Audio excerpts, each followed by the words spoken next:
kumpulkan dalam nama, bismi, dengan nama siapa? Rabbika, Rabb engkau. Rabb itu bahasa Arab artinya yang mengatur, yang mencipta. Jadi kalau kita baca Alhamdulillahi Rabbil Alamin, Rabb artinya yang mengatur dan mencipta. Inilah yang disebut, kalau sekarang orang bilang alam semesta dari Nur Muhammad, maka semua ruh dari ruh Ahmad. Itu dia. Inilah yang Nabi maksud waktu beliau ditanya dalam hadis Imam Tirmizi, hadisnya sahih. Kan semua orang pakai nih, ini dalam Qur'annya, sekarang adalah hadisnya. Mata wajabat lakan nubuwah. Kapan engkau diangkat jadi nabi? Apa jawaban beliau? Adam masih tanah, Adam belum dicipta, aku sudah diangkat jadi nabi. Ada yang terjadi pada ruh. Ada yang terjadi namanya amnesia ruhani. Ruh itu lupa kalau dia dulu siapa. Bahkan dia lupa namanya siapa, dia lupa dia dulu pernah ke siapa. Tapi ruh ini kemudian punya koneksi ke kolbu, ke diri ini melewat kolbu. Nah, si kolbu inilah media untuk menghubungkan akal kita dengan ruh. Itu sebabnya kalau orang ditalkinkan zikir nama Allah dengan teknik yang benar, itu kolbunya bergetar.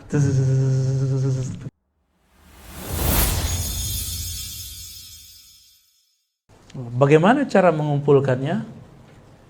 Nah, kumpulkan dalam nama, bismi, dengan nama siapa? Rabbika, Rabb engkau. Rabb itu bahasa Arab artinya yang mengatur, yang mencipta. Jadi kalau kita baca Alhamdulillahi Rabbil Alamin, Rabb artinya yang mengatur dan mencipta.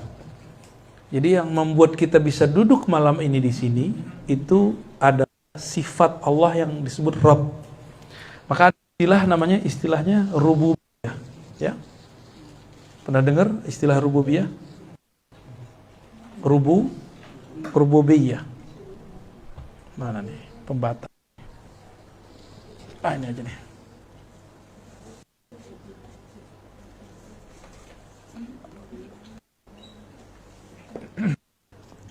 Tapi ini bukan rububiyah versi kelompok yang ekstrim. Kita juga bagi istilah rububiyah, kita nggak bahas. Ya. Jadi ada istilahnya rububiyah. Rububiyah.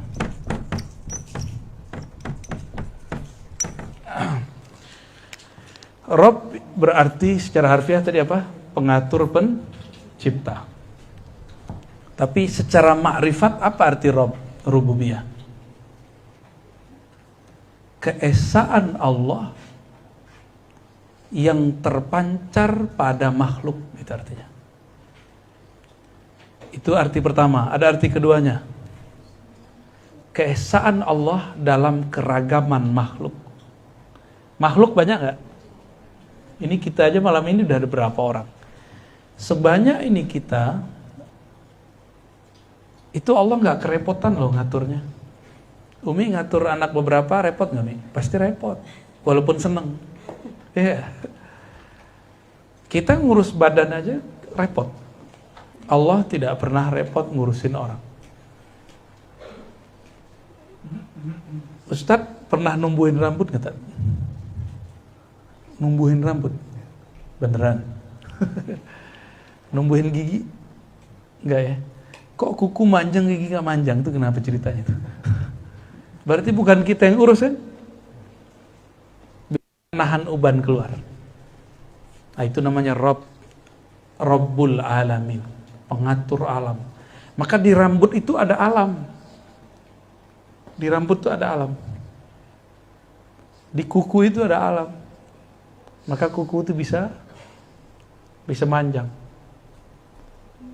Di alam itu ada malaikat yang bertugas. Jadi ada malaikat yang tugasnya manjangin rambut. Ada malaikat yang tugasnya manjangin kuku. Kalau sudah mulai ubanan, mohon maaf, berarti tugas malaikatnya udah berkurang. Maka uban itu boleh pertanda. Pertanda apa? Dekatnya kematian. Karena malaikatnya sudah mulai nggak bertugas. Nggak ada nakutin ya, emang menakutkan.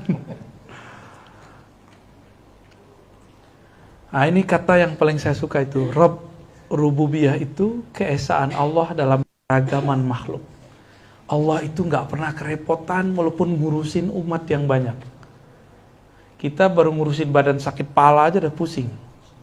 Ini coba aja nih, habis makan daging, terus soda naik tuh, nah belakangnya berat tuh.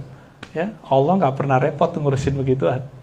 Ya, jadi ada ilah kan la ilaha illallah, ilah. Apa beda ilah dengan Rabb? Rabb itu keesaan dia yang ada pada makhluknya. Bahwa kita setelah kita lihat tubuh ini, ternyata yang menumbuhkan satu rambut, yang menumbuhkan satu sel, itu bukan kita. Tapi dalam batin itu pasti ada satu sosok. Nah, itulah yang disebut keesaan Allah dalam makhluk. Gitu. Kalau ilah, disebut juga ilahiyah atau uluhiyah, itu keesaan Allah pada dirinya sendiri. Jadi Allah menyaksikan bahwa dirinya esa sendiri aja. Makanya ketika kita menyebut la ilaha illallah, harus hilang diri, baru bisa mengatakan la ilaha illallah. Jadi kenapa orang-orang baca la ilallah nggak ada nikmat? Karena masih ada dirinya dalam membaca. Ini kita baca nih, la ilaha illallah. Kita masih merasa kita yang baca, udah nggak ada rasanya. Tapi ada keyakinan, tiadalah aku, tiadalah egoku, tiadalah kepentinganku, tiadalah tujuanku, kecuali hanya Allah. Itu lama-lama tuh kolbunya akan terbimbing untuk menikmati kalimat itu. Ya. Nah, kembali ke surat Al-Alaq. Iqra bismi rabbikal ladzi khalaq. Kumpulkanlah zahir dan batinmu dalam satu nama, yaitu nama Allah Rabb. Bahkan Rabbi, kita sering doa Rabbana ighfir lana, Rabbana. Rabbana itu Rabb, pencipta. Ya. Sering kita nyebut Rabbul Izzati, udah jadi bahasa Indonesia ya. Rabbul Izzati, udah jadi bahasa Indonesia. Allazi khalaq, yang menciptakan manusia. Khalaqal insana min 'alaq. Khalaqa, ini kata kunci, beda khalaqa dengan nafakha nanti. Khalaqa, menciptakan manusia min 'alaq, daripada alaq. Apa arti alaq? Alaq ini segumpal darah. Jadi alaq itu kayak beku, nyantol, kayak apa namanya nih yang kalau kita masuk kali itu nempel di gini? Lintah. Nah, alaq itu kan kayak darah. Bener nggak? Kayak darah nggak? Nah, min alaq itu adalah nutfah, sperma yang sudah berubah, bertransformasi menjadi darah yang beku. Itu disebut alaq. Bahasa Arabnya nih. Makanya dia bisa nempel di rahim perempuan. Ya. Menciptakan manusia ada bahannya, yaitu alaq. Iqra wa rabbukal akram, bacalah dan nama Rabbmu yang sangat mulia pemurah. Iqra, alladzi 'allama bil qalam, yang mengajarkan dengan qalam. 'Allamal insana ma lam ya'lam, mengajarkan manusia apa tidak tahu. Ini 3 ayat yang terakhir ini kita terjemahkan nanti ya. Sekarang kita masuk ke yang inti, surah Al-Hijr ayat 26. Masya Allah, merepotkan nih. Makasih Bang. Kita tos dalam hati Bang ya, Bang Tosi.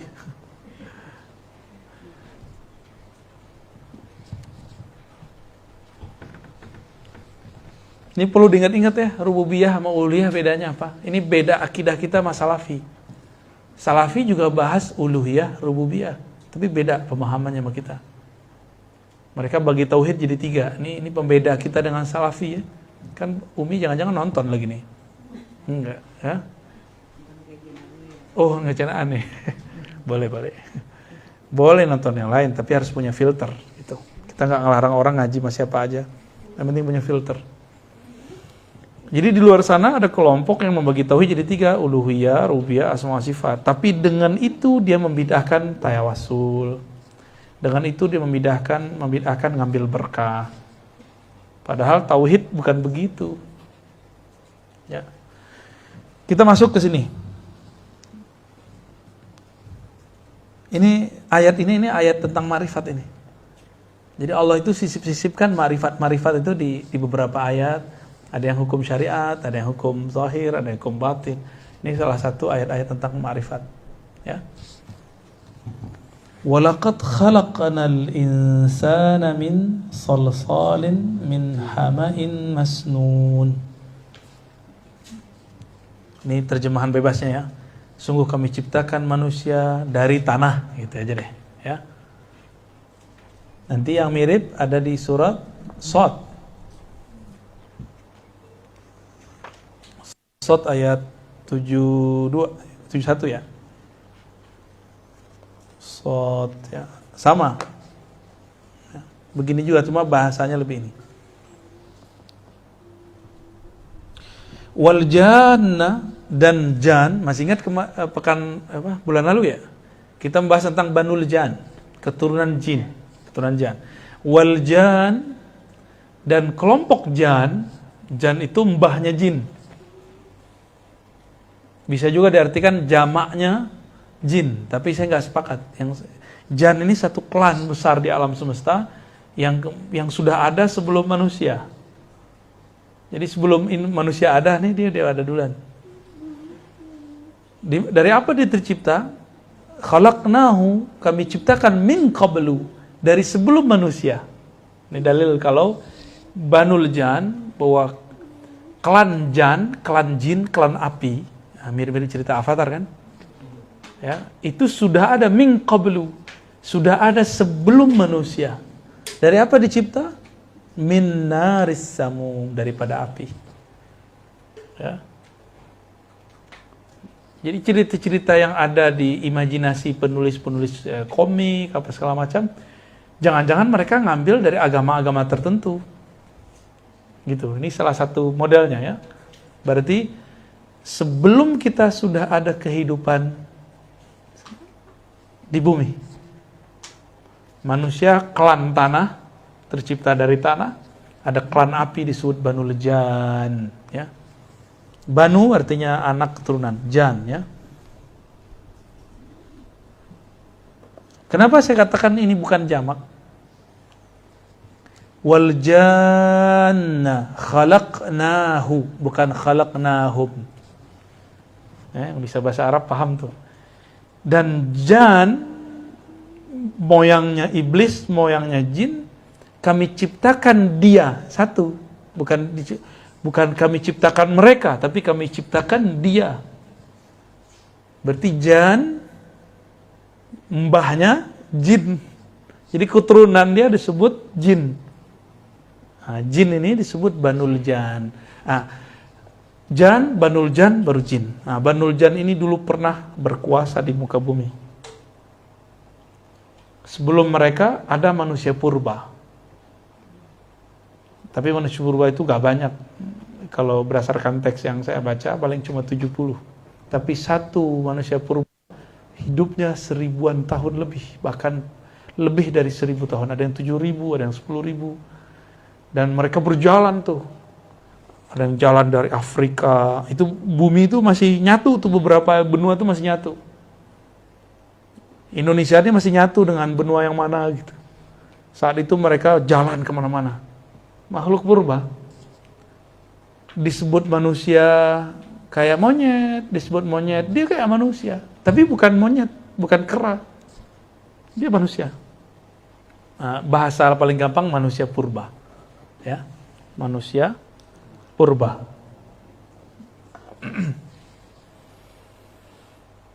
Jadi yang dibahas oleh Darwin itu setengahnya benar. Darwin itu setengahnya bener loh.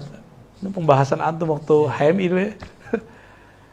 Darwin itu ketemu data berdasarkan penggalian dia, ini lebih benar kalau daripada Adnan Oktar, siapa namanya, yang Harun Yahya, kan dia kacau itu, bohong deh itu, dia menemukan data arkeologis ternyata itu buat-buatan sendiri. Pas dicek oleh pakarnya, wah dia memalsukan. Kan belakangan ngaku jadi Imam Mahdi dia. Harun Yahya. Dulu awal-awal bagus. Tahun 2013 saya nanya sama teman saya orang Turki, Soleh namanya. Dia pintar bahasa Arab, saya tanya, "Ma ra'yuka an Harun Yahya?" "Oh, Adnan Oktar indana kana fasiqan zindiqan." Loh, menurut kami itu zindik fasik. Itu 2012-13 saya udah dengar kabar itu. Ternyata keluar kemarin, ditangkap ya. Ya. Gak sabar dia, udah menikmati surga sebelum surga dia. Ya. Jadi Darwin itu kan menemukan data ada makhluk purba umurnya lebih tua daripada Adam. Nabi Adam kan belum nyampe 7.000 tahun yang lalu. Belum nyampe 7.000 tahun yang lalu. Sedangkan makhluk purba itu ada yang berumur 20.000 tahun, ada 100.000 tahun, ada yang 1.000.000. Gitu. Makhluk-makhluk purba itu. Ada yang kayak manusia, ada yang kayak burung, ada yang kayak ikan. Gitu. Awal-awalnya kayak unggas. Mirip-mirip unggas awalnya. Jadi teori dia kan burung kan? Bener ya? Burung pak ikan dulu, saya lupa tuh teori dia tuh. Kayaknya ikan dulu terus jadi burung, terus apa gitu. Jadi apa yang ditemukan oleh si Darwin itu setengahnya bener. Cuma dia kemudian dengan teori evolusi dia, karena emang itu lama. Evolusi itu kan artinya pergerakan yang panjang sekali. Satu makhluk itu bisa hidup puluh ribu tahun. Satu makhluk. Dan dia cuma beberapa di muka bumi. Dan uniknya ternyata ditemukan di Pulau Jawa, di Pulau Sulawesi, bukti-buktinya itu masih ada. Jadi bukti bahwa mereka pernah ada di negeri ini. Jadi DNA kita ini termasuk DNA tua juga. Walaupun hidungnya kayak ente tuh ya. Taib. Ini dalil bahwa sudah ada makhluk sebelum manusia. Jadi kita nggak usah pakai dalil-dalil orang lain, dalil kita punya kok. Ya. Kan zaman sekarang zaman mana dalilnya? Ya, dikit-dikit ditanya mana dalilnya. Anak SMA, SMK nantang kita pakai dalil. Ya. Ya udah kita kasih dalil. Kita tanya balik, dalil ente mana? Itu tuh Quran tuh. Di mana dalilnya? Emang di Quran dalil. Kita kasih unjuk, coba terjemahin, nggak bisa dia. Terus semangat ya, karena berguru lewat YouTube kurang ajar sama Ustadz. Dikira Ustadz yang disalahkan YouTube itu nggak ngerti apa yang dia baca. Itu saya sering tuh awal-awal dulu tuh, ada yang kirim-kirim link-link, semuanya link Google. Pakai kitab terus terjemahin. Ya, bacaan kita waktu masih nyantri. Dia kira dengan begitu dia ngasih tahu. Ya itu kan kita udah baca dulu. Ya, ilmunya ilmu Google, jadi hijrahnya hijrah Google ya. Kalau hijrah itu yang benar, hijrah ruhani. Jangan hijrah Google, jangan hijrah celana doang yang hijrah. Celana hijrah, ya. Tapi batinnya nggak hijrah. Batin kita kan pada dasarnya kita ini meremehkan orang, merendahkan orang. Hijrah kan itu mulai menghargai orang. Batin kita kan aslinya cuek. Mulai sekarang perhatiin orang. Kita tuh nggak respect loh sama orang, kita kan ego. Hijrah kita adalah mulai mengecilkan ego, lalu mulai menghargai orang. Baru hijrah benar. Kalau cuma celana jingkrang, jenggot, kopiah, baju koko, itu mah zohirnya hijrah ya. Antum nggak perlu hijrah tete. Dari kecil udah begini deh. Lahir udah pakai sarung. Iya, kuliah doang yang kacau-kacau dikit ya. Wa iz qala, ini lebih ditegaskan lagi. Dan ingatlah ketika Rabbmu berkata kepada malaikat. Ini Nabi, Allah lagi ngomong sama Nabi Muhammad loh. Ingatlah hai Muhammad, ketika Allah berkata kepada malaikat. Itu Nabi disuruh ingat. Itu Nabi Muhammad bin Abdullah disuruh ingat Itu ingat yang mana tuh? Jadi Nabi itu disuruh recall, mengingat kembali. Berarti sudah ada Nabi Muhammad sebelum Nabi yang Muhammad bin Abdullah itu.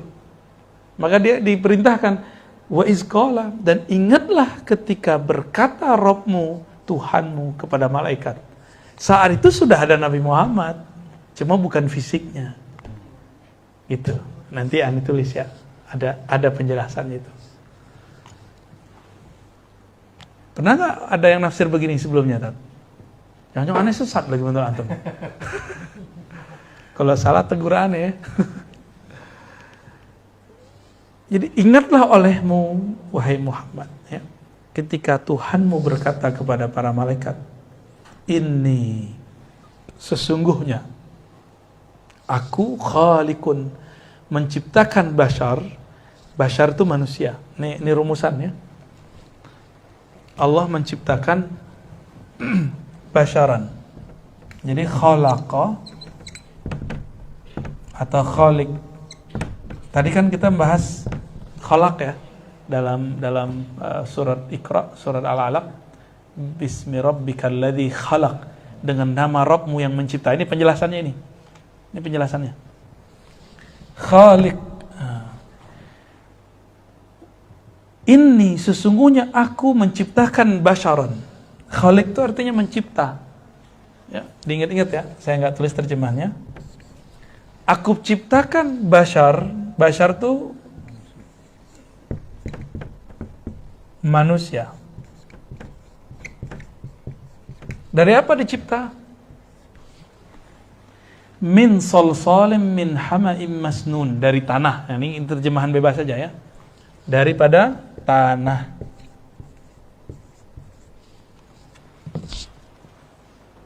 Nah, ini dia.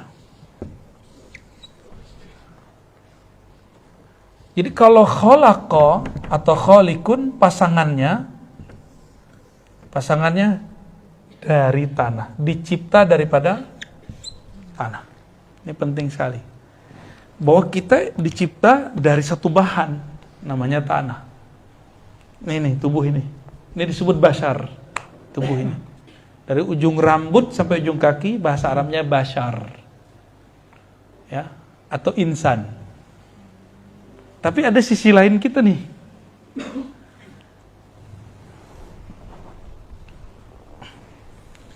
Yang kedua, nah ayat yang 24 nih. Fa idza sawaituhu, apabila telah aku sempurnakan sisi manusia, sisi jasad, nafakhtu fihi min ruhi. Nah, ada kalimat berikutnya. Nah, ini dia. Nafakhtu.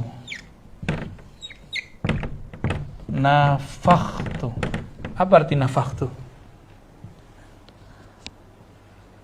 Aku tiupkan,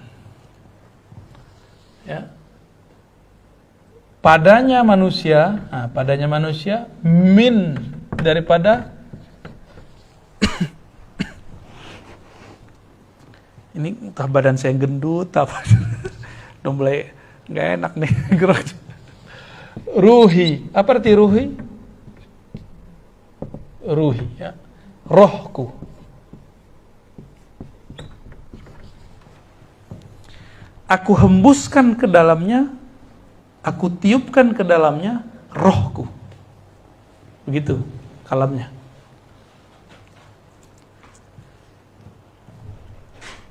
Fa'ulahu sajidin, setelah ditiupkan rohku ke dalam diri manusia, malaikat langsung sujud. Jadi yang dilihat malaikat apa? Manusianya atau rohnya? Rohnya. Jadi si malaikat ini respek kepada Adam, itu sujud respek. Sujud hormat. Itu karena bukan sisi manusia, tapi karena ada sisi ruhi. Rohku. Jadi roh ini tidak dicipta. Roh itu dihembus, ditiup. Kalau yang dicipta apa? Ya, saya berkali-kali sampaikan itu kepada beberapa orang, gak terima dia. Di Quran gak begitu. Quran yang mana? Quran kita cuma satu. Di surat sajadah. Ayo kita buka surat sajadah. Nih, kita buka surat sajadah ya. Dia baca surat sajadah. Nggak hafal juga di itu surat sajadah.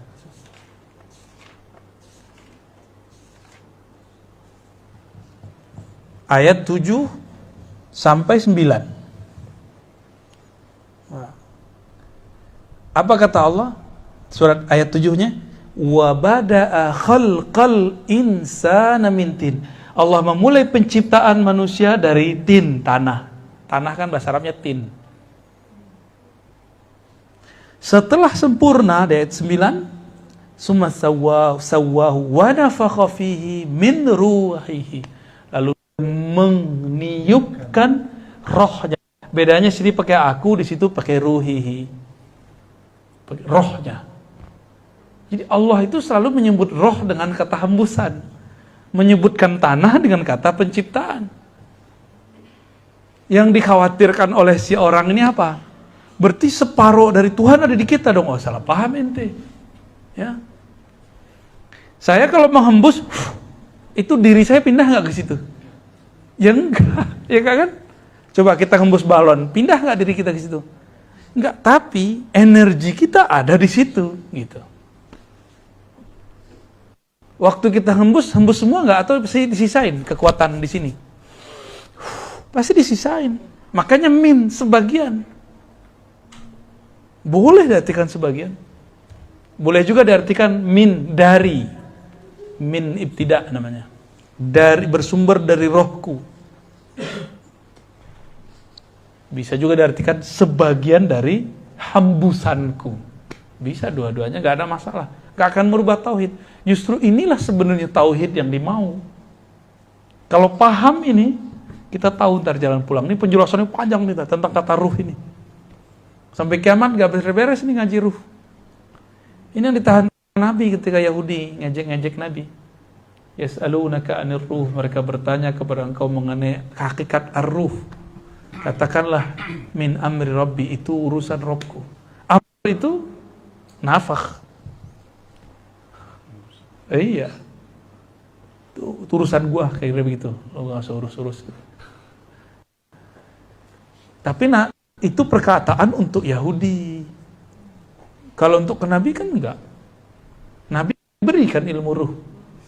Jadi banyak orang berpikir Nabi Muhammad pun enggak diberi ilmu ruh, siapa bisa? Ngerti nggak inti ayatnya? Ayatnya itu yas'aluka, mereka ahli kitab, orang-orang Yahudi bertanya kamu, hai Muhammad, meniru.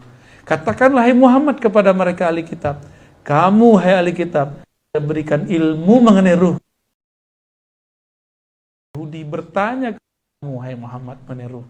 Katakanlah hai Muhammad kepada mereka ahli kitab, kamu hai ahli kitab, berikan ilmu mengenai ruh. Sedikit Muhammad diberikan semua. Makanya Nabi disuruh ingat. Wa iz qala rabbuka, ingatlah ketika Rabbmu. Nah, waktu itu Nabi Muhammad apa dong? Udah ada Nabi Muhammad waktu itu. Namanya bukan Muhammad. Itulah yang kita baca.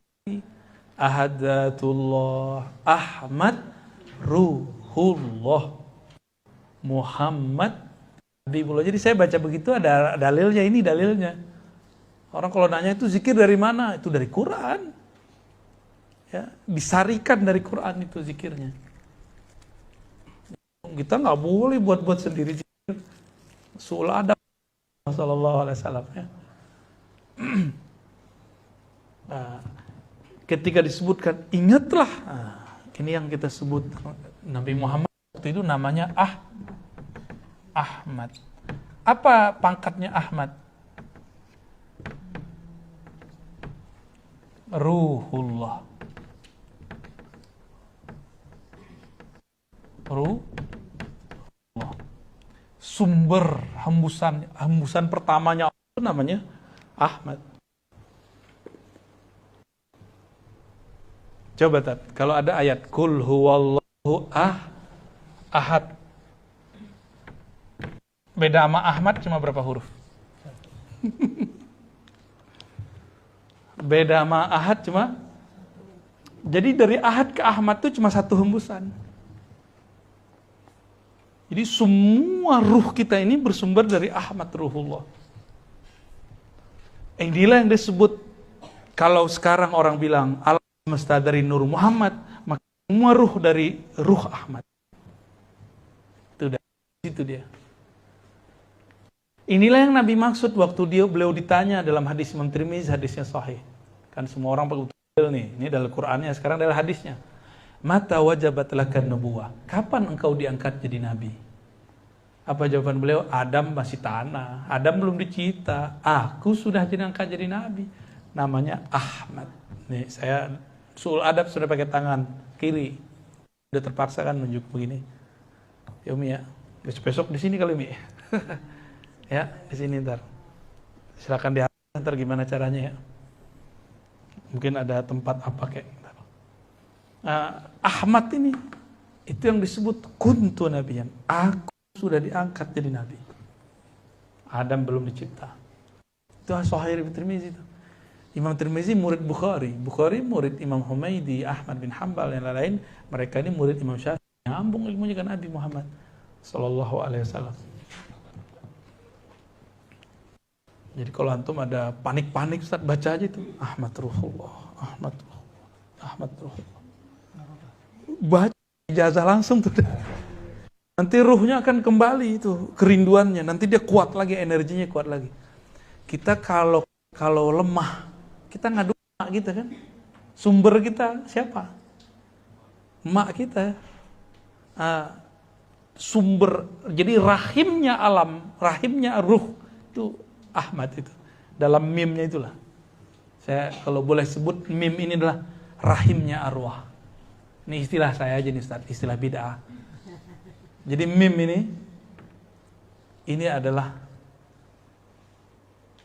rahim arwah. Semua yang ada di alam semesta itu diterbitkan oleh Allah dari situ. Ada ibu, ada seorang perempuan, dia punya anak semua. Dia dipanggil apa dia? Ibu kan? Maka nama lain dari Ahmad apa? Ruhullah udah. Tadi saya pembukaannya itu Zatur Ruh. Ahad Zatur Ruh. Lah, kok dibuka ini? Ternyata isyaratnya ini. Harus saya buka namanya sekarang. Ahmad Ummul Arwah. Selama ini kan orang ngaji baru Muhammad Abul Arwah. Muhammad bapaknya Ruh. Itu udah biasa. Ibunya mana? Ini bukan ibu bapak dalam kawin ya. Ini maksudnya bab ontologi. Bab asal muasal. Asal muasal nur dari Nur Muhammad. Maka malah dia Abul Arwah, bapak. Sumber keluarnya arwah dari Ahmad. Makanya Allah ngomong, hei Muhammad, ingat gak kamu dulu waktu Allah ngomong ke malaikat? Itu yang disuruh ingat siapa? Si Ahmadnya itu disuruh ingat. Gitu. Maka semenjak saat itu semua ilmu Allah sudah ada dalam diri Muhammad. Jibril itu turun cuma untuk fasilitas hukum normatif. Sedangkan hukum sifat itu sudah ada di dalam ruhnya Nabi Muhammad semua. Jibril pun baru bisa. Jadi Jibril itu orang kan mengira itu gurunya Nabi Muhammad. Salah itu. Jibril itu pengawal, fasilitator Nabi Muhammad, bukan guru Nabi Muhammad. Secara syariat iya, secara riwayat iya. Nabi Muhammad dari Jibril dari Allah. Itu saya kalau punya sanad hadis, punya sanad Quran, punya sanad tarekat. Tapi dalam ilmu ma'rifatullah, Jibril itu lebih dulu atau Nabi Muhammad? Kan Ahmad Ruhullah. Duluan mana Ahmad atau malaikat? Ya duluan Ahmad lah. Lolos ya, malam ini lolos ngajinya nih. Dan ini kita nggak keluar, semuanya pakai Quran, pakai hadis. Kalau ada yang ingkar, silakan ingkari Qurannya. Jangan-jangan ada yang baca ayat tapi nggak ngerti, dibilang nggak ada. Kan banyak nih orang yang ngerti dibilang nggak ada. Kaidah dari mana itu? Enggak ada ayatnya, baru jelas ayatnya banyak. Nah ini dia nih, ini penting ya. Jadi sebutannya itu begitu. Ahmad itu ummul arwah, induknya semua ruh. Bahwa ruh itu sumber dari rahimnya mim itu. Ini istilah aja biar gampang ya. Kan boleh kita buat istilah tuh biar mudah. Istilah dikasih nama gitu. Kalau nggak diistilahkan jadi bingung ntar. Makanannya kalau nggak dikasih nama gimana? Makanan yang enak itu yang warnanya coklat itu. Kasih aja nama. Kue apa namanya Uni? Apa namanya Bang? Aduh, berondong ya. Brownies. Ya, kayak gitu. Ini contoh. Kasih nama. Biar beda dengan kue yang enak di sampingnya. Ini kurma ajwa. Sampingnya ada sugari. Kasih nama. Ulama itu kelebihan mereka bisa memberikan istilah nama supaya murid-muridnya itu bisa mencerna dengan mudah. Ya. Ini antum kalau gak punya ilmu ini masuk kubur ngaji lagi tak? Serius. Orang-orang di alam kubur gak langsung ketemu Allah kalau dia gak punya ini gimana dia mau pulang? Dia mau pulang kemana? Antum mau pulang kampung, tapi gak tahu kampungnya. Mau cari emak kita siapa? Gitu. Ruh ini dia mau pulang, innalillahi wa inna ilaihi harus lewat Ahmad dia. Jadi kalau ruh tidak pulang lewat Ahmad dia gak bisa pulang. Maka mesti dia bersaksi dulu. Ahdatur ruh, Ahmad ummur ruh. Itu persaksian dia di sana. Nah, kalau dia mengerti ilmu itu sekarang, maka dia pulang nanti tinggal dijemput oleh ibunya Ahmad. Itulah syafaat sebelum syafaat di akhirat. Karena kubur itu kan awal akhirat. Jangan dikira nih kita mati langsung ketemu Allah. Ya salam, pertanyaan Munkar Nakir dulu. Tapi Munkar Nakir kan dia tugas SOP. Dia hanya menanyai orang mukmin sama orang munafik. Kafir sama wali dia gak tanya. Nabi apalagi gak ditanya. Orang kafir langsung dijeblosin. Orang munafik dicek dulu dia imannya dominan atau nifaknya, munafiknya dominan. Dominan munafiknya disiksa terus. Siksa di alam kubur itu kan bisa dikeplang, bisa dilihatin neraka, kan tersiksa dia kalau ngeliat neraka kan. Seperti Fir'aun kan diperlihatkan terus neraka di depan dia. Sampai sekarang detik ini. Fir'aun itu ditunjukin tuh, siksa kamu tuh. Kita dipertontonkan kalau kita bakal digergaji depan orang. Oh, siksaan paling dahsyat itu. Firaun sekarang hatta lium sampai detik ini dia begitu. Haman, Namrud yang dulu sombong yang ngaku-ngaku diri sebagai Tuhan. Oh, lecek kepalanya hancur balik lagi. Kayak Thor itu loh, tahu Thor kan? Dia punya palu. Man robuka. Plong. Ya. Apalagi ditanya. Kalau munafik pertanyaannya sampai ke man haza. Menurut kamu ini siapa? Muncullah wajah Nabi Muhammad. Kalau dia nggak mengerti ilmu ini sebelum sana, nanti dia nggak bisa jawab. Itulah dasarnya kenapa mimpi ke tubuh Nabi, walaupun secara fisik belum temu, ruh kita udah pernah ketemu. Nah, masuk ke alam kubur kan ruh dominan. Ruh bilang, wah ini mah nabiku dulu nih. Waktu di alam azali, ya bukan di alam ya, waktu di zaman-zaman pra alam semesta ini, aku sudah ketemu ini gitu. Dia harus mengerti yang sampai ke bab ini. Ahmad ruhullah, Muhammad Habibullah. Ini pangkat beliau nih, pangkat kenabiannya ruhullah. Yang ngomong Ahmad sebagai nabi akhir zaman, gelarnya siapa? Surat Shaf ayat 6. Jadi saya ditanya sama Bang Dik, dalil nama ruh itu di mana? Ini surat Shaf ayat 6. Nabi kan namanya Muhammad. Loh, Nabi banyak namanya di Sahih Bukhari, di Sahih Muslim, Sunan Tirmizi. Nabi mengatakan, ana Ahmad, ana Muhammad, ana al-Mahi, ana Aqib. Ini Nabi namanya banyak. Aku Muhammad, aku juga Ahmad, aku juga Mahi, aku juga Aqib. Itu Nabi nyebutin nama-namanya. Jadi nama Nabi itu beragam. Ada nama Muhammad, itu nama jasad. Ahmad itu nama ruh. Mahi itu nama tugas. Aqib itu nama pangkatnya. Nggak ada lagi setelah beliau Nabi. Jadi Nabi itu banyak namanya. Dikumpulkan oleh ulama, ketemulah 300 lebih nama. Ya. Ajib kan? Ada nama-nama Rasul Sallallahu Alaihi Salam.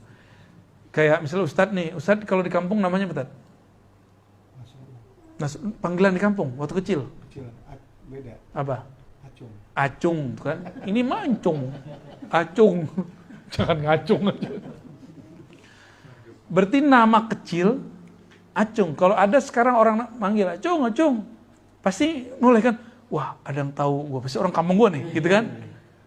Tapi kalau panggilan Nasrullah, orang kampus nih, jamaah nih kayaknya, gitu kan? Tapi kalau manggil Acung, gitu, oh kayaknya teman deket nih. Kita kalau dipanggil dengan nama mana nih?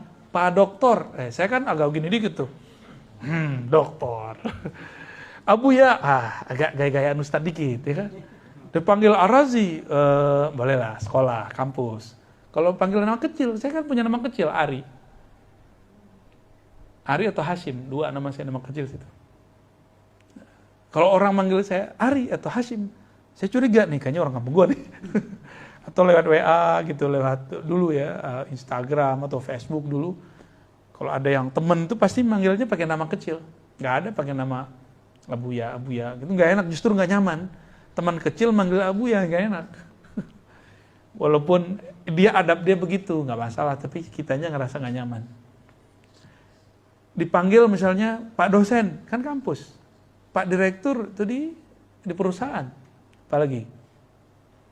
Mas, wah itu beda tuh di pasar tuh. Lagi ngantri. Ya. Kira-kira seperti itu. Bahwa Nabiullah Isa, gelarnya Ruhullah. Nah, Ruhullah Isa itu Ruhullah Saghir. Ruhullah Minor. Sedangkan ini Ruhullah Kabir. Ruh Allah Mayor. Ya. Nah, ini perbedaan nih. Wah, ke depan harus bawa buku nih, Tat. Ya. Kalau nggak hilang, Tat. Pasti hilang. Iya, ntar pasti hilang kalau nggak ditulis. Ya, tulis kayak gitu tuh. Saya pun masih nulis. Kalau saya datang atau ngaji kepada guru saya, atau dapat isyarat begini pun saya tulis. Coret-coretan aja biar nggak hilang.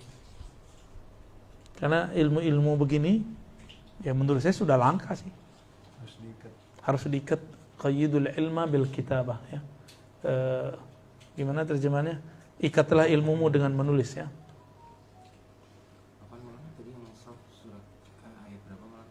Sod 72. Sod.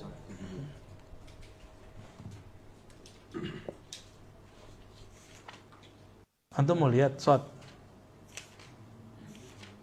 Berarti kalau hubungannya dengan hadis ya, laulaka ma khalaqtu aflaq itu bisa ada bisa.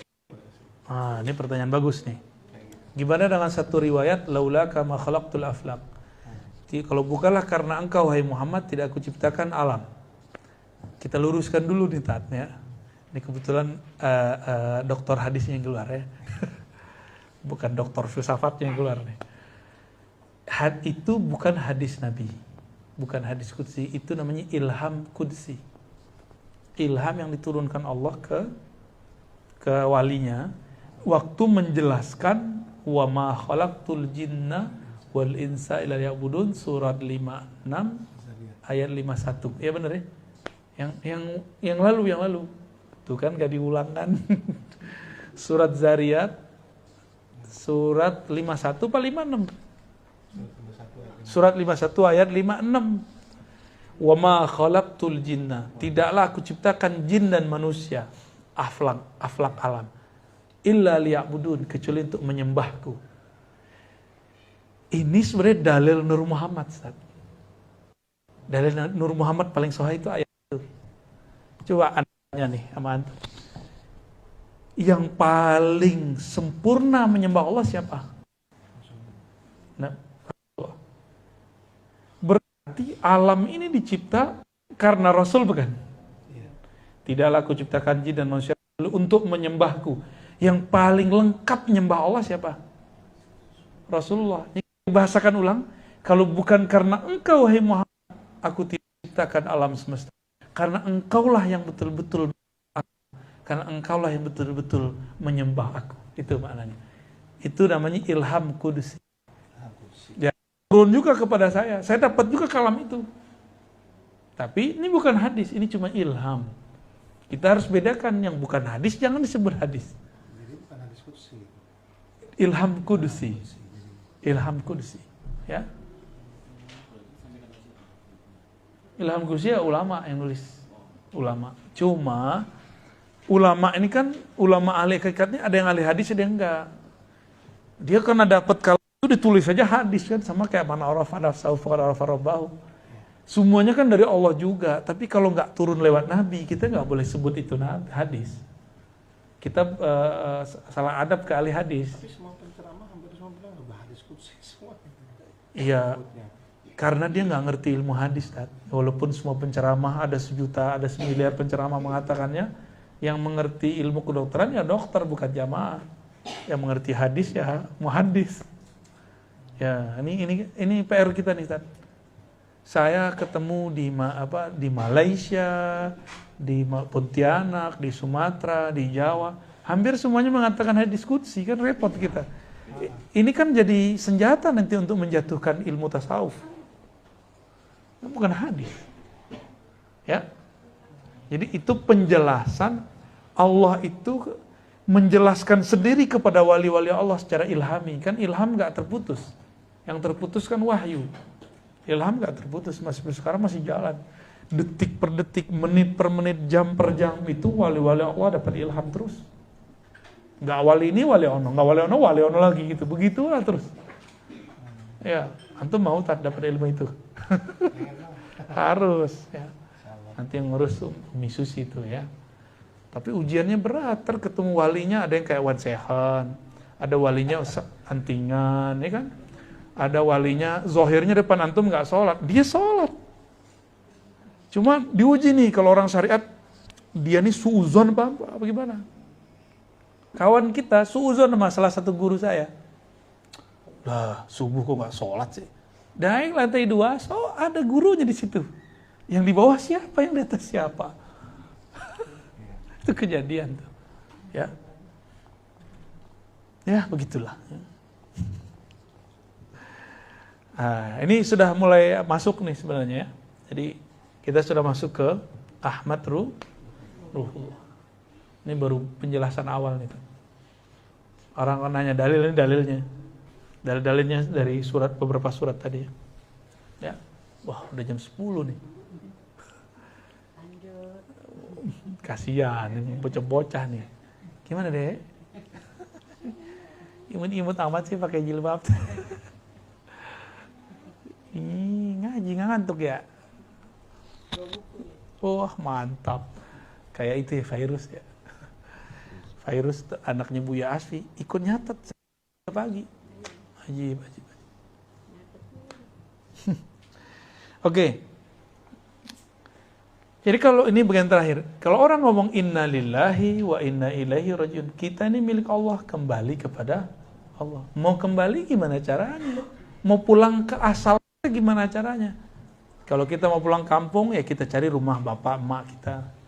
Ada yang dituju. Coba Ustadz, iya ada. Berarti mau pulang kemana? Ada terpanggil nggak hati mau pulang kampung sekali berapa bulan? Ada ya? Ayah masih hidup? Masih. Wah semangat tuh pulang kampungnya. Aneh nih, separuh udah semangatnya hilang. Karena ayah doang yang masih hidup. Untung ada saudara. Maka semangat pulang kampungnya sudah hilang separuh. Kalau dulu tiap bulan saya pulang. Nggak ngerti gitu, mau berapa juga tiket. Kalau ibu sakit saya pulang terus. Sebulan tuh bisa 2 kali. Karena seminggu tuh pernah 2 kali. Balik lagi kerjaan dulu. Sempat begitu. Karena jelas ibu kita, ibu fisik. Nah, ruh kita mau berpulang nih. Berpulang ke kubur apa pulang kemana? Berpulang ke Ahmad Ruhullah. Ahmad tuh namanya, berarti belumnya nama. Kalau antum berasal dari nama itu, berarti antum punya nama juga. Nah, nama itu esok minta lewat Syekh Mansur nanti ajukan. Atau Umi buat sini unik kali, dari majelis ini ada orang-orang yang dikumpulkan namanya untuk nama ruh. Sudah semua dikumpulkan, semua diajukan ya. Ada wali yang jago dalam bab ini, cuma 1 aja di dunia itu. Ya. Ini aroma apa dia, Mi? Oh, kopi. Ini apa nih? Kopi juga? Teh gula batu itu. Mantap. Oke, ya. Bolinya di Indonesia. Wah, di mana-mana dia ada. Pas ke Mekah kita ketemu, ya kan? Pas di Uzbek kita ketemu, pas di sini ketemu lagi. Kita yang pusing-pusing sendiri tuh. Ke langit ketemu juga lah, langitan. Udah ya, cukup ya. Udah jam 10, kasihan bocah kecil, kita ngobrol santai di sini, ya. Nanti kalau pertanyaannya berat-berat malah jadi berat-berat bener. Semoga kajian ini bisa menjadi awal kesadaran rohani kita bahwa makna inna lillahi wa inna ilaihi rajiun itu tidak sesederhana yang dikatakan orang, ya. Enggak semudah itu. Jadi orang yang mati selama ini kena corona kemarin belum tentu dia bertemu Allah. Sekarang masih ditanya-tanya sama malaikat tuh. Masih ditanya sampai sekarang, ya. Dengan demikian dapat kita simpulkan bahwa tubuh jasad ini dicipta dari tanah. Tapi ada yang tidak dicipta, dia dihembuskan. Nah, lalu apa hubungan yang dicipta dan dihembuskan itu? Nanti kita bahas di pertemuan berikutnya. Lah baru nyampe. Gak apa-apa ya. Ya. Masya Allah. Alhamdulillah. Jadi nanti kenapa nih? Ruh itu kan murni. Tubuh ini kan dari tanah. Dari tanah. Ketika ditiupkan apa yang terjadi? Nah, ini yang kita bahas tar. Ya. Ada yang terjadi pada ruh. Ada yang terjadi namanya amnesia ruhani. Ruh itu lupa kalau dia dulu siapa. Bahkan dia lupa namanya siapa, dia lupa dia dulu pernah ke siapa. Tapi ruh ini kemudian punya koneksi ke kolbu, ke diri ini melewat kolbu. Nah, si kolbu inilah media untuk menghubungkan akal kita dengan ruh. Itu sebabnya kalau orang ditalkinkan zikir nama Allah dengan teknik yang benar, itu kolbunya bergetar. Begitu. Umi Susi udah pernah ditalkin dulu waktu pengajian di Syuhada ya. Yang mana tuh? Yang Pak Bintaro bagian mana gitu dulu. Masih ingat gak, Mi? Lupa, yang ikut mewek-mewek dulu. Masih ingat gak tuh? Ya, itu rame itu, ada ibu-ibu, ada sekitar berapa ratus itu orang. Ya. Kok tiba-tiba saya janji emang bulan depan kita talkin zikir, saya bilang gitu. Nah, itu tergantung ahwal aja, Tad. Kalau nggak datang ahwalnya saya nggak mau. Percuma energinya lagi nggak keluar, terus kita talkin ya nggak ada gitaran ke jamaahnya. Nah, insya Allah nanti kita akan bahas sampai ke sana. Ketika ruh ditiup, apa yang terjadi, kolbu itu posisinya apa, jiwa itu apa lagi, akal itu apa lagi, itu ada semua. Tubuh itu posisinya apa dalam semua itu. Nanti insya Allah kita sampai ke sana ya, insya Allah. Semoga nanti ada yang mau mentranskrip ini dan jadi buku. Ma'rifatullah, ya. Ada ya Uni ya. Nanti ayat-ayatnya kita tolong sama mahasiswa ntar. Jadi tinggal sebut dengan aja ayatnya nanti di input, insya Allah. Jadi majelis ini ada hasilnya buku gitu, ya. Insya Allah. Saya udah nggak sempat nulis buku, Mi. Jadi ngikutin gaya ulama dulu. Yang ikut majelis mereka lah yang nyalin. Nanti tinggal dicek tanda tangan, disebar gitu. Semoga nanti jadi ini kita bergerak lillahi ta'ala ya. Saya kalau nggak Umi Susi saya nggak mau, karena pengajian rumahan cuma ini yang saya pertahankan. Pengajian rumahan di luar udah nggak ada saya pertahankan, cuma ini yang saya pertahankan karena permintaannya ngaji ma'rifat, orangnya ketemu di Uzbek lah kan. Ya alhamdulillah itu anugerah ketemu beliau di Uzbek. Saya mendapatkan banyak pengalaman dengan orang-orang yang datang. Ibu ya. Suaminya nggak ikut. Belum ya. Insya Allah nanti ya. Baik, semoga bermanfaat. Wassalamualaikum. Kita tutup lagi dengan bacaan tadi ya. Asyhadu an la ilaha illallah wa asyhadu anna Muhammadar Rasulullah. Ahdatullah Ahmad Ruhullah Muhammad Habibullah Al-Mahdi Khalifatullah. Al-Fatihah. Bismillah. Ya Alhamdulillah. Demikian teman-teman, Umi Susi, sekeluarga, Satis. Assalamualaikum warahmatullahi wabarakatuh. Warahmatullahi wabarakatuh. Innal hamdalillah nahmaduhu wa nasta'inuhu wa nastaghfiruh wa na'udzu billahi min shururi anfusina wa min sayyiati a'malina. May yahdihillahu fala mudilla lahu wa may yudlilhu fala hadiya lahu. Ma ba'd. Allahumma bika asbahna wa bika amsayna wa bika nahya wa bika namut wa ilaika an-nushur. Nas'aluka ya Allah khaira hadzal yawm wa khaira fihi wa khaira ba'dah wa na'udzu bika min syarri hadzal yawm syarri ma fihi syarri ba'dah. Amin ya rabbal alamin. Yang sama-sama kita hormati pemimpin kita, wakil bupati, bukan wali kota ya? Kabupaten. Kata beliau karena Ustadz ganteng, kiranya Pak Wakilnya lebih ganteng. Alhamdulillah. Sebab dulu orang terdata itu banyak campuran Arabnya dan Indianya. Sampai kini kan, aduh tuh ya.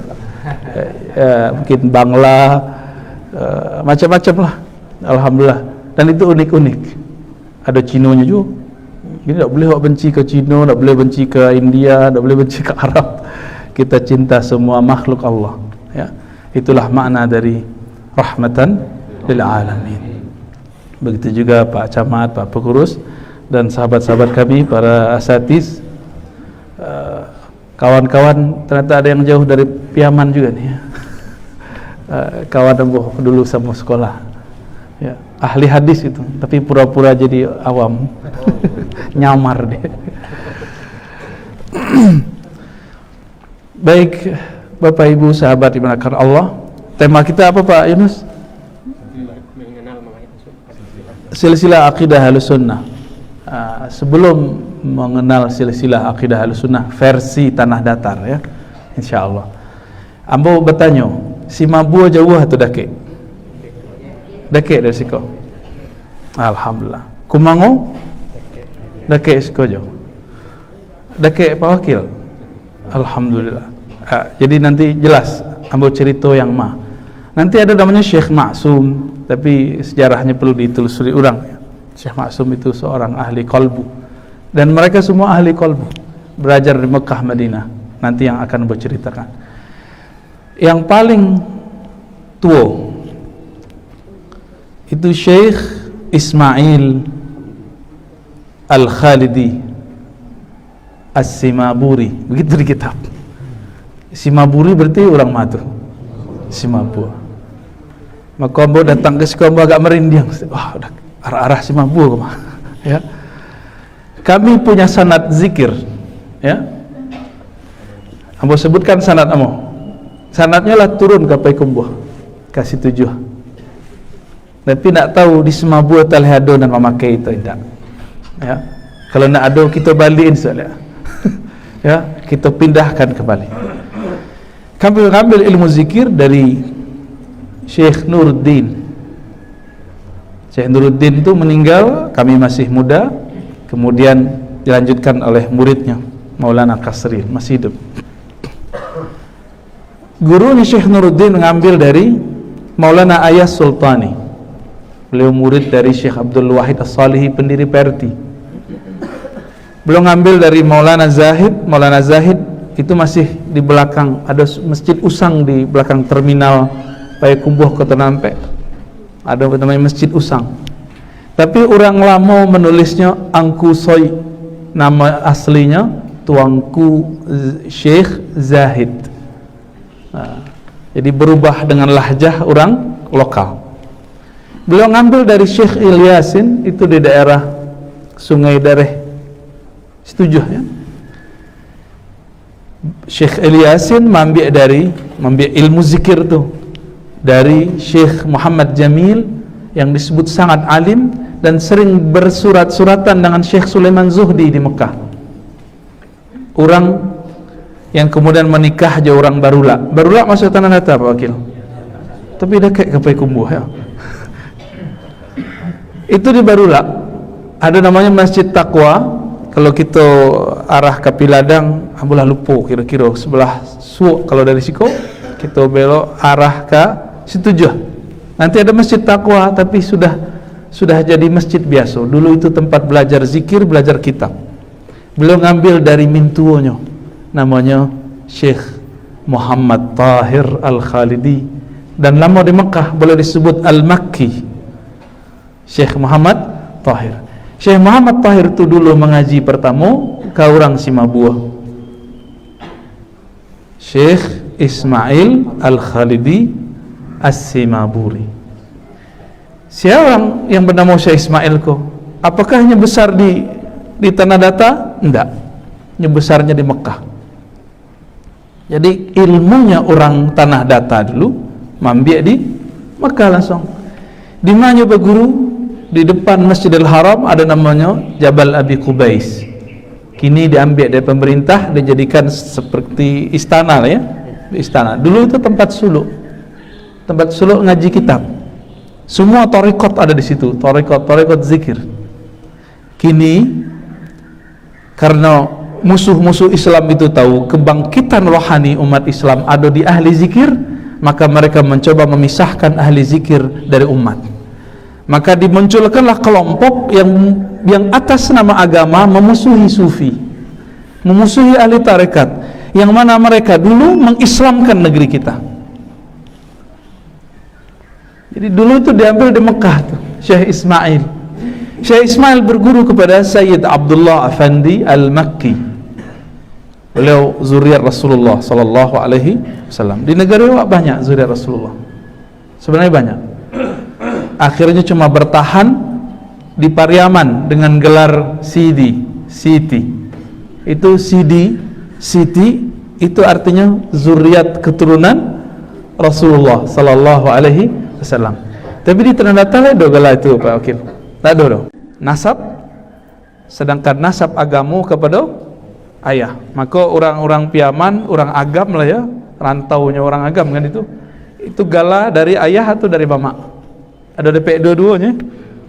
Ya, itu kelebihannya. Syekh Sayyid Abdullah Afandi Al-Makki, guru dari Syekh Ismail itu ngambil dari Imam Khalid. Nah, Imam Khalid itu ahli aqidah ahlu sunnah, berpolemik banyak dengan kelompok Syiah Mu'tazilah, kalau sekarang liberal lah ya. Jadi Sufi berlawanan dengan Syiah, tapi musuh Islam tahu. Supaya Sufi ini dijauhkan dari umat, tuduh dia jadi Syiah. Benar Bu ya? Nah, itu Buya kita tahu, beliau tamatan Azhar dan sangat mengerti pola-pola itu dari dulu. Kami dulu melihat ada kawan-kawan mau kuliah kerja nyata, ngambil bantuan buku dari suatu lembaga, dapatlah selebaran berdus-dus, isinya apa? Agama Syiah. Pas kita lihat isinya adalah penyerangan terhadap ulama-ulama ahli zikir, tapi judulnya agama Syiah. Jadi penulis tidak mengerti apa beda ahli zikir dengan Syiah. Nah, itu sanad yang pertama. Gagah tidak sanad orang Tanah Data? Silsilah ilmu orang Tanah Data gagah tidak tuh? Berkelas Pak. Dan perlu tahu, Syekh Ismail itu jadi guru di Bengkalis, orang Siak. Raja Ali Haji itu berguru ke beliau, gurunya para raja Pak. Dan beliau perdebatannya internasional, berdebat dengan banyak ulama, berdebat bahkan sesama ahli zikir. Syekh Ahmad Khatib Sambas beliau debat, Syekh Abdul Azim Madura debat. Itu biasa perdebatan, dan tulisnya pakai bahasa Arab, tidak pakai bahasa Minang. Alhamdulillah, nanti kalau jalan-jalan ke UIN Imam Bonjol Padang, ada kawan namanya Dr. Sofyan, itu menulis S2, S3, kami bahasa Mir sama ya, S2 sama, S3 sama, menulis tentang Maulana Syekh Ismail Simabua. Dahsyat, risalahnya semua ditulis dalam bahasa Arab. Bahkan beliau menyalin dan menulis syair-syair silsilah keilmuan zikir kepada Nabi digubah dalam bahasa Arab. Kalau bapak ibu datang ke Payakumbuh, ada surau namanya surau Sulwa. Itu mereka kalau zikir itu melagukan silsilah tuh. Dari Rasulullah turun kepada Abu Bakar, itu diiramakan bahasa Arab. Beliau hafal. Tapi kalau dicubur lebih kabih lo ketua kan. Ilmu beliau itu berkembang kini di wilayah Kabupaten Limbok Kota, Payakumbuh. Jadi nasab zikirnya kini lah pindah dari orang Tanah Datar ke Payakumbuh. Maka Payakumbuh itu boleh disebut negeri 1000 suluk. Sebagaimana Kampar di Riau itu negeri 1000 suluk. Tapi gurunya 1000 suluk di mana? Di Simabuh. Nah, itulah hebatnya orang Simabuh dulu. Kini itu yang pertama. Yang kedua tadi Kumango. Pasti tahu nama Syekh itu. Siapa nama Syekh itu? Syekh Abdurrahman Al-Khalidi, Kumango. Kami sedih ya, dulu pernah ke situ sekali, tidak terawat Pak. Tidak terawat, bahkan hewan ternak itu bisa masuk ke situ. Tidak tahu orang kalau yang berkubur di situ waliullah, Syekh hebat, kiai dahsyat. Berani wak kubur orang gaya awak. Ada binatang ternak situ. Sopan tuh. Model itu orang kita kepada wali, kepada syekh. Tidak tahu siapa syekh itu. Syekh Abdurrahman Al-Khalidi itu berguru langsung ke Madinah. Kalau tadi Mekah, poros Mekah namanya. Jadi Syekh Ismail itu imam poros Mekah orang Simabuh. Sedangkan orang Kumango, Syekh Abdurrahman poros Madinah. Beliau berguru kepada Syekh Muhammad Amin Ridwan yang mengajarkan kitab Dalail Khairat, kitab salawat. Ledo kitab salawat orang siko. Orang-orang kalau meninggal horor ya, pakai salawat, kitab salawat. Orang kalau meninggal pakai salawat nak? Dulu itu amalan buya di surau, bukan untuk orang kematian. Itu makanan pagi sore, kumpulan salawat Nabi. Kini kalau kita caliak itu buku salawat terkena doa mati, sehingga orang takut, anak-anak takut mencaliak buku salawat. Iya saat begitu nak. Ambo dulu trauma. Jadi kalau melihat kitab salawat kami takut orang gaya kami mati. Berarti ada penyimpangan, ada kejahilan yang berkembang. Syekh Abdurrahman Kumango itu mengambil langsung dari periwayat kitab itu, namanya Syekh Muhammad Amin Ridwan Al-Madani. Beliau mempunyai lebih dari 40 thariqat sufi, ahli hadis, ahli tafsir, mustajab doanya. Nyambung ke situ. Dia ada kawan dembo dari Piaman. Kita sebut cek sanad orang Piaman, enggak? Jadi Syekh Yasin Al-Fadani itu Al-Maki, poros Mekah tapi belakangan, wafat tahun 1990. Umurnya panjang. Orang Piaman. Jadi guru orang Arab, guru orang Suria, guru orang Turki, guru orang Yaman. Dan paling lucu apa? Kawan kita ke Al-Azhar dapat guru coba guru ke Syekh Yasin Al-Fadani. Ya, Muslim dunia. Al-Fadani artinya apa? Al-Fadani, uang Padang, Padang Pariaman. itu artinya Al-Fadani. Kawan nambo Ustadz siapa namanya? Samsul siapa namanya? Samsuri ya. Maja di kampus Padang. Ketika ada syekh dari Mesir, kawannya beliau mengecek, ana syekhi Muhammad Yasin Al-Fadani qala kaza kaza. Guruku Syekh Yasin Al-Fadani berkata begini. Disalahnya oleh kawan. Ya Sidi, Al-Fadani qaryati katanya. Itu orang Padang tuh, orang kampung dan tuh. La usaddiq anta kazib katanya. Dan tidak percaya loh ang tua mahnya. Malah do orang Padang salim tu katanya. Tak percaya dah. Dan beliau ngambil ilmu dari Syekh Abdul Muhsin bin Muhammad Amin Ridwan. Abdul Muhsin ngambil dari gurunya Syekh Abdul Rahman tadi. Ayahnya sendiri Muhammad Amin Ridwan Al-Madani. Jadi bergabung mengajarkan, termasuk Dalailul Khairat, kitab salawat. Kitab tu kini dituduh kitab syirik deh kawan sebelah. Ya, nanti Pak Wakil harus paham peta-peta pemikiran itu gawat-gawat Pak Wakil. Ya. Kami dulu 2013 itu muter se-Indonesia kecuali wilayah Papua belum ditempuh. Itu menjelaskan ke dai-dai, kawan-kawan kita para pendakwah, peta pemikiran. Jadi jangan terjebak, jangan ikut tren. Harus tahu nasab silsilah. Kiranya sangat ganas. Sangat ganas. Jadi ada cara kini orang memberanguskan, menjauhkan umat dari silsilah guru-guru tuanya. Maka diseranglah sufi, dituduh sufi Syiah, dituduh sufi itu penyembah kubur, dituduh kitab-kitab yang dibacanya kitab-kitab syirik. Anak-anak muda, kawan-kawan liau je, kau lain surang. Kau tersasek surang di ahli sunnah. Syekh Abdul Rahman Al-Khalidi, orang mana tadi? Kumango, punya murid paling hebat. Di mana? Kabupaten 50 kota. Tuh, pindah ke situ sedanya Pak. Apa ceritanya kok? Namanya Syekh Maulana Syekh Abdul Qadim, orang Balubuh. Tahu Pak? Ya. Taram nanti Syekh Ibrahim di awal, lebih awal itu zuriat Rasulullah. Jadi kita punya kakek-kakek zuriat Rasulullah dulu di Taram tuh, Syekh Ibrahim namanya. Kalau itu Syekh Abdul Qadim. Syekh Abdul Qadim.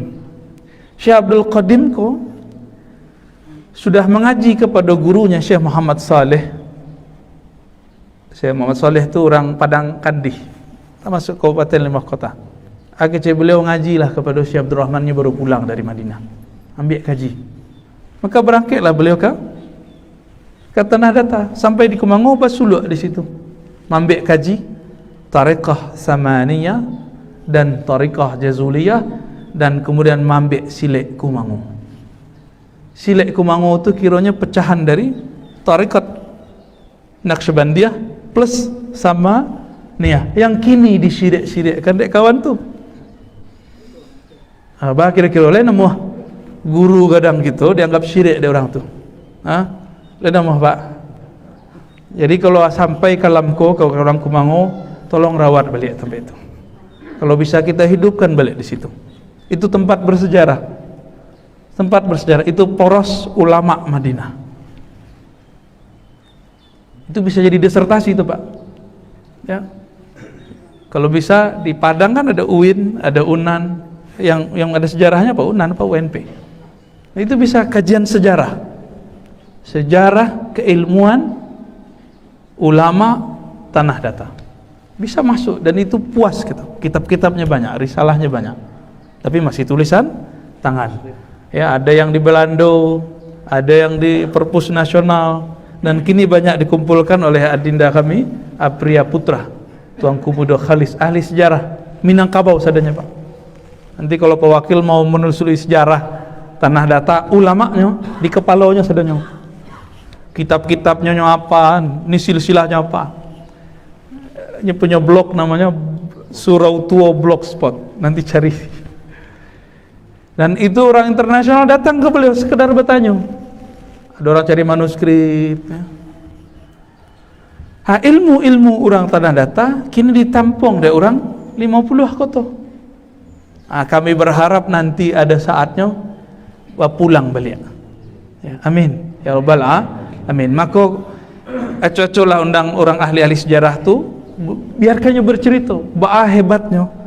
Di situ kan ada kampus IAIN ya. Baru jadi IAIN kan, alhamdulillah.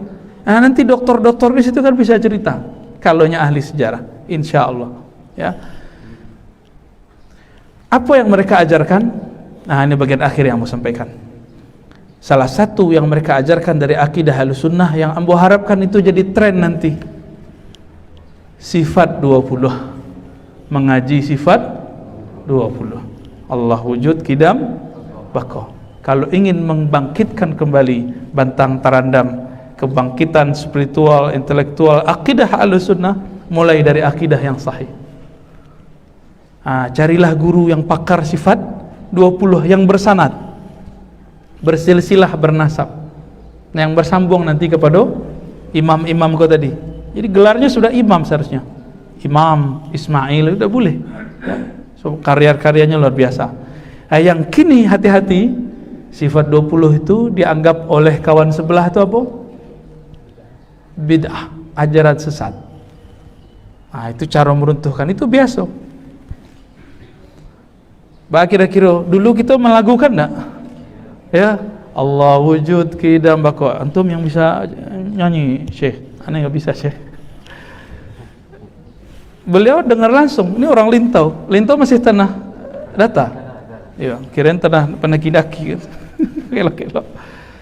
Menyaksikan ayah beliau, Syekh Bashir, murid dari Buya Zakaria Labaisati Malalu, itu mendendangkan itu setiap pagi, ya enggak?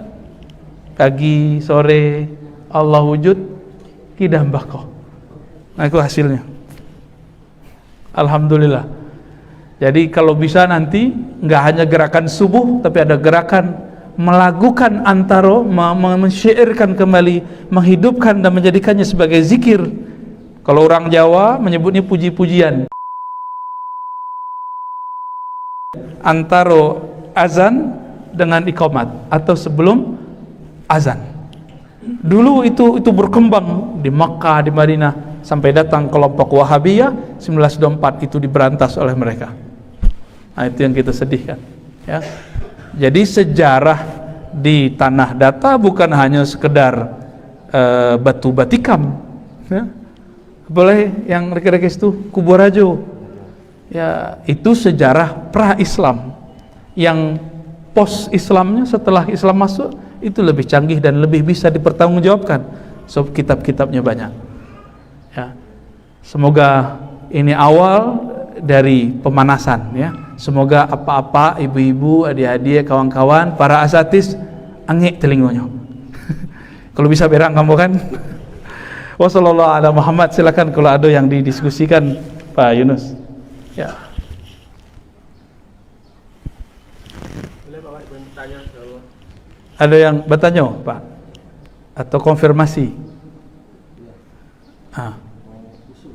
Usul apa? kalau di Jawa ini sering ada kegiatan ziarah religi, wisata religi, meningkatkan potensi ekonomi masyarakat. Oke. Dan saya rasa di Sumbar ini berpotensi juga kalau yang disebutkan tadi makam-makam itu, cerita ulama, manuskrip itu dijaga dan Iya. potensi wisata. Betul. Ini orang Jakarta ini, Pak, orang Cipete. Tagadai di Pekanbaru. Istri antum orang Tanah Data? Lintau. Tagadai je orang Lintau. Orang Betawi. Jadi kami di Tanah Sebarang itu ada tradisi namanya ziarah. Itu berbus-bus kalau sudah ziarah. Siapa yang diziarahi? Di situ wali-wali, syekh-syekh, habib-habib. Barangkali kalau ini diekspos nanti, mungkin Pak Wakil bisa memikirkan acara aja nanti. Itu bisa diungkap kisah tadi, dan kemudian orang-orang akan berziarah. Setiap sebelum puasa, betulnya Syekh Abdurrahman Kumango itu dikunjungi. Dulu murid-muridnya bahkan sampai ke Malaysia, ya, sampai ke Aceh, sampai ke Bengkulu, sampai ke Palembang, ya, bahkan ada yang sampai Kalimantan. Tapi kini tidak tahu lah, ya. Jadi kayaknya itu bisa dipromosikan, promosi wisata rohani, ya. Insya Allah. Kami pernah berziarah ke Uzbek, menelusuri silsilahnya Syekh Ismail. Jadi Syekh Ismail itu ilmu zikirnya berputar dari Mekah, lalu ke Damaskus, Baghdad, ke India. Ini ada wajah-wajah India kita lihat ya. Terus kembali ke daerah Uzbek, dari Uzbek baru kembali ke ke Baghdad dan Mekah, Madinah. Ada sekitar 9 yang kami ziarahi di Uzbek 2 tahun lalu. Alhamdulillah. Itu mereka serius menggarap wisata ziarah. Ya, semoga nanti ini buka lagi dan ada kunjungan ya para ulama, para pejabat ke sana, jadi bisa kemudian mendapat inspirasi. Itu setelah dijajah oleh Rusia. Apa itu, Ustaz?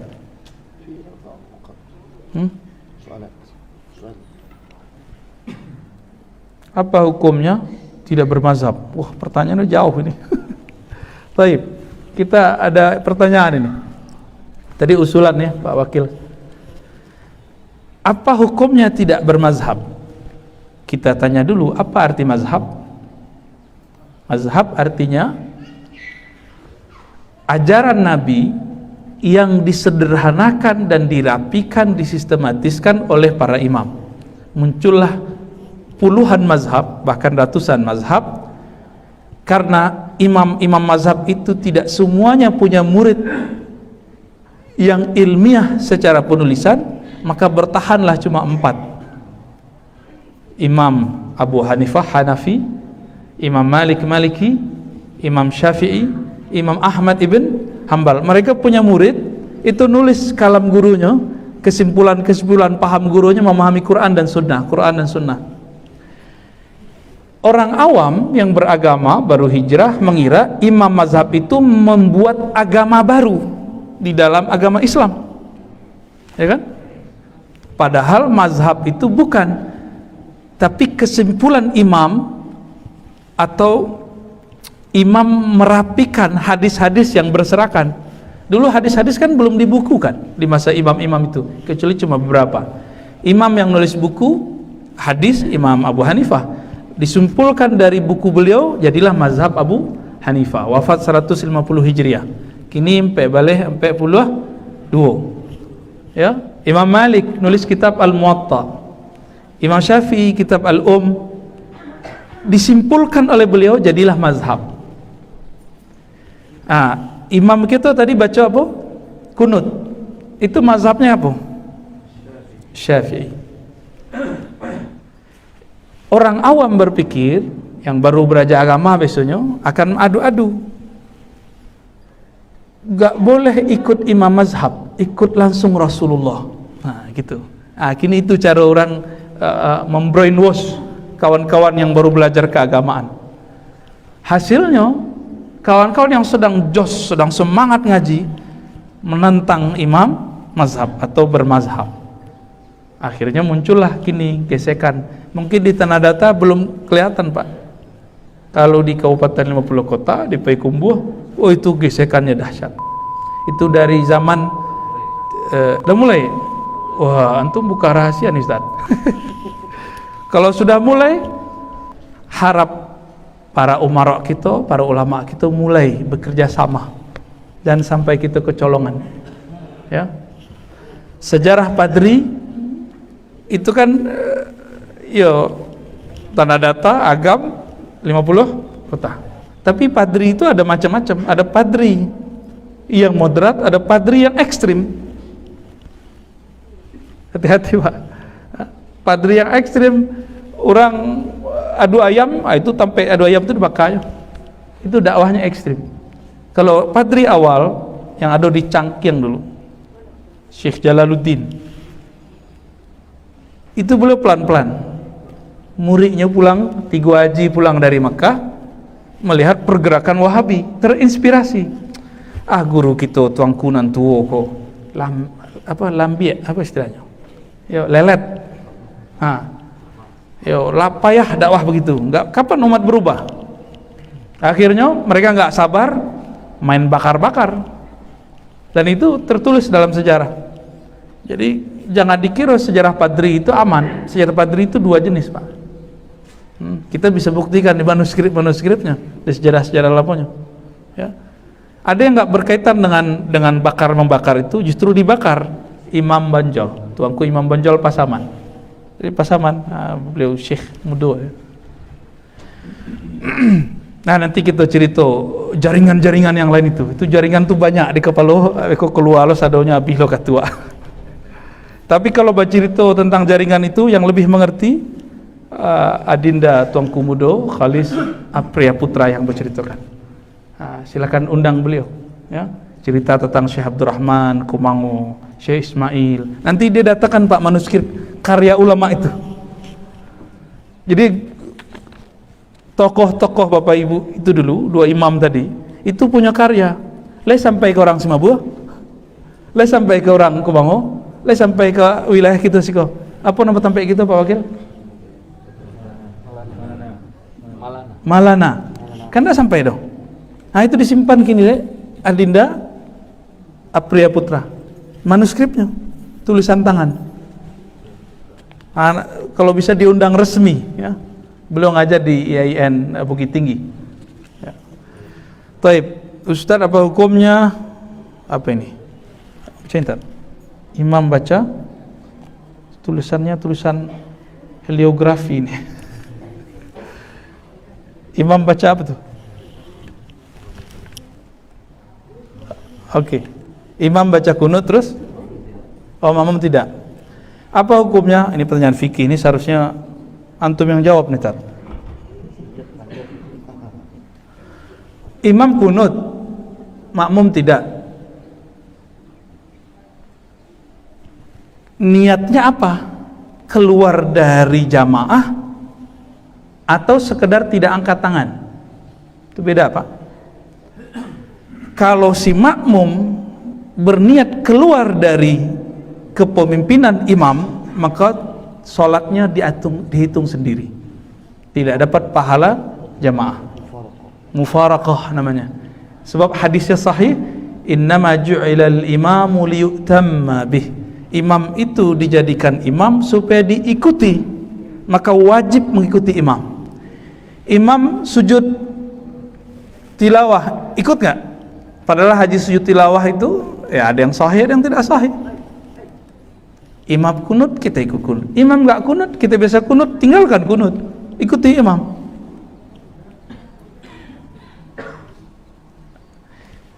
Setiap kali ada jamaah berniat mukhalafah, mufaraqah, keluar dari imam, nanti terasa nggak nyaman di masjid. Coba rasain nanti. Ya, nah ini harus kita jaga. Belajar fikih nanti. Kami menghidupkan di Sebarang, di Jakarta sekitar, Tangerang Selatan, ya, Depok. Itu kajian dengan kitab. Kebetulan kampung kita udah kayak dengan kampus, pasti banyak doktor-doktor yang jago baca kitab. Tapi masalahnya kadang ada doktor yang pintar baca kitab tapi tidak bisa berceramah. Banyak yang begitu. Nah itu problemnya. Mulai baca kitab lah ngantuk orang sedunia. Bismillahirrahmanirrahim. Lalu orang sedunia. Itu banyak tuh. Buktinya banyak. Kami punya dosen di Jakarta, profesor khutbah. Baru innal hamdalillah. Itu udah benar tuh. Apa itu khutbah? Kapan selesainya? Aqimis shalah. Innallaha ya'murukum bil adli wal ihsan. Itu baru jago tuh. Ya, bapak tuh yang ngacok lalok. Ya. Lain kalau ahli zikir, kalau meram apa matanya dipejam, kalbunya terbuka. Ya, itu ahli zikir. Baik, itu tentang mazhab. Jadi niatnya apa? Kalau sekedar tidak angkat tangan silakan. Tapi tidak boleh berniat keluar dari imam. Kelas?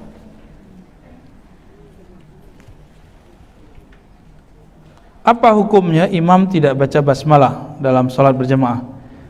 Setahu kami imam bukan tidak baca, tapi tidak mengeraskan.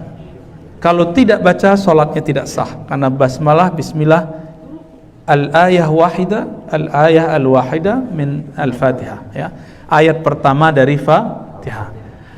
Ini keluar dari perdebatan al-fiqih. Kini pakai ilmu qiraat. Ilmu qiraat itu diriwayatkan secara mutawatir, itu ratusan ulama yang meriwayatkan. Maka tidak ada khilaf, perdebatan di situ. Maka nanti perdebatan hadis mengenai menjaharkan itu bisa di-skip. Hadis Nabi menyebutkan bahwa Nabi yabda bilhamdulillahirabbil alamin, ada di Muslim. Nabi memulai dengan alhamdulillah.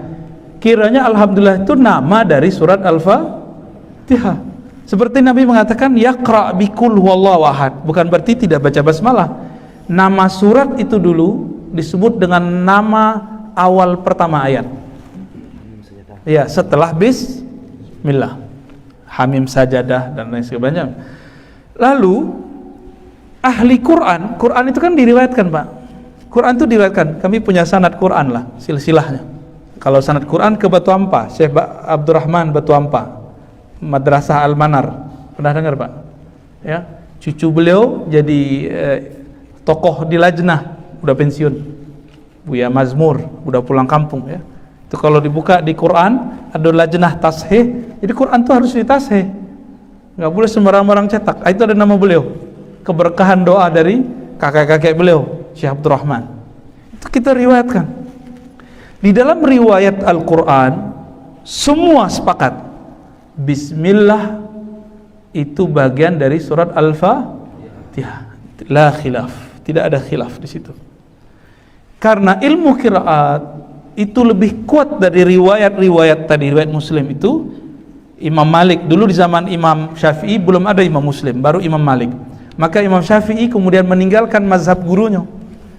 Lalu beliau mengatakan, di dalam ilmu qiraat bismillah itu mutawatir, disepakati semua itu bagian dari Al-Fatihah. Maka wajib dibaca jahar walaupun kita tidak bermazhab Syafi'i, itu menurut beliau.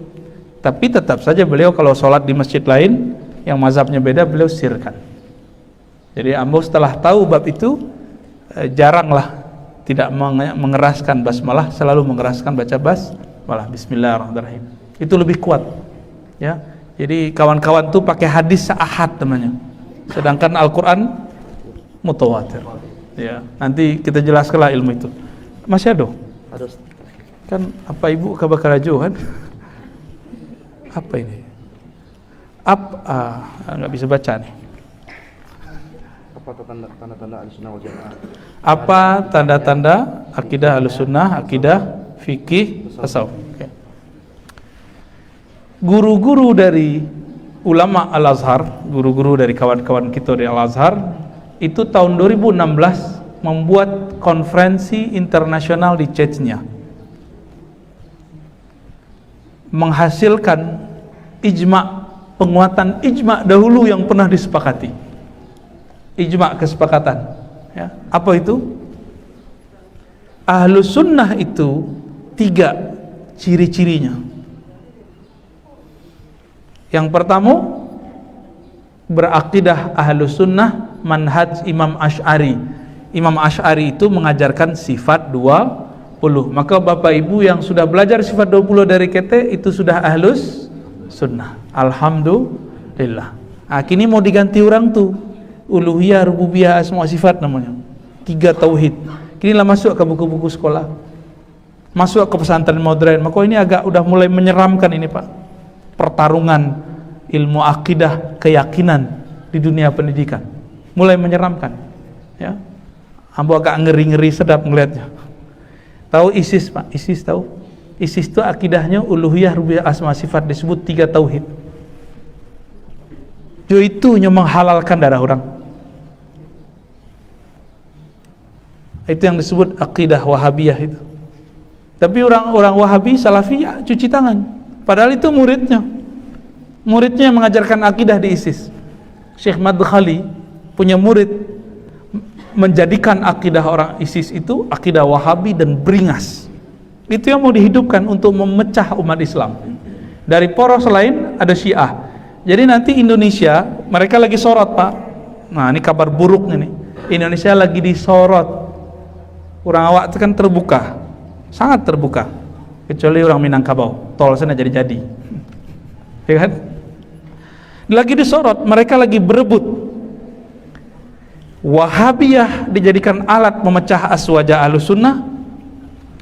Kelemahan itu nanti dimanfaatkan oleh Syiah dari Iran, Wahabi dari Saudi dan sekitarnya. Lagi dimanfaatkan Pak. Dan mungkin barangkali nanti pas pilpres berikut nanti banyak yang nyusup itu 2024 itu nanti akan terjadi Pak, kita nggak tahu, mungkin setelah itu wallahu alam. Suriah sampai sekarang berhenti nggak perang? Itu isunya apa? Syiah Wahabi.